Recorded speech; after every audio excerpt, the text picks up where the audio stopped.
ಇನ್ನು honey trap ವಿಚಾರವಾಗಿ ಸಚಿವ ಕೆಎನ್ ರಾಜಣ್ಣ ಯಾವಾಗ ದೂರು ಕೊಡ್ತಾರೆ? ಹನಿ ಟ್ರ್ಯಾಪ್ ಸೂತ್ರಧಾರನ ಹೆಸರು ಬಯಲಾಗುತ್ತಾ? ಪ್ರಭಾವಿ ವಿರುದ್ಧ ದೂರು ಕೊಡ್ತಾರಾ ಸಚಿವ ರಾಜಣ್ಣ? ಹನಿ ಟ್ರ್ಯಾಪ್ ಸೂತ್ರಧಾರನ ಹೆಸರು ಬಯಲಾಗುತ್ತಾ? ಪ್ರಭಾವಿಯ ವಿರುದ್ಧ ದೂರು ಕೊಡ್ತಾರಾ ಸಚಿವ ರಾಜಣ್ಣ? ಹನಿ ಟ್ರ್ಯಾಪ್ಗೆ ಯತ್ನಿಸಿದವರ ವಿರುದ್ಧ ದೂರು ಕೊಡ್ತೀನಿ, ದೂರು ನೀಡೋದಕ್ಕೆ ಸಮಯ ನಿಗದಿ ಮಾಡಿಕೊಂಡಿಲ್ಲ ಅಂತ ತುಮಕೂರಿನಲ್ಲಿ ಸಹಕಾರ ಸಚಿವ ಕೆಎನ್ ರಾಜಣ್ಣ ಹೇಳಿದ್ದಾರೆ.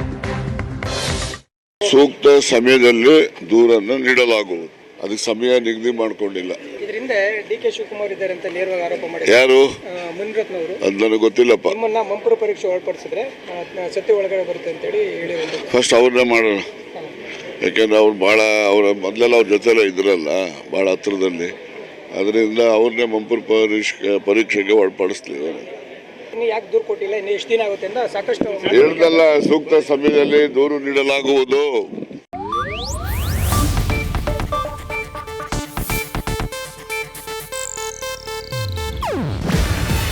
ಇದು ಏಷ್ಯಾನೆಟ್ ನ್ಯೂಸ್ ನೆಟ್ವರ್ಕ್ ಪ್ರಸ್ತುತಿ.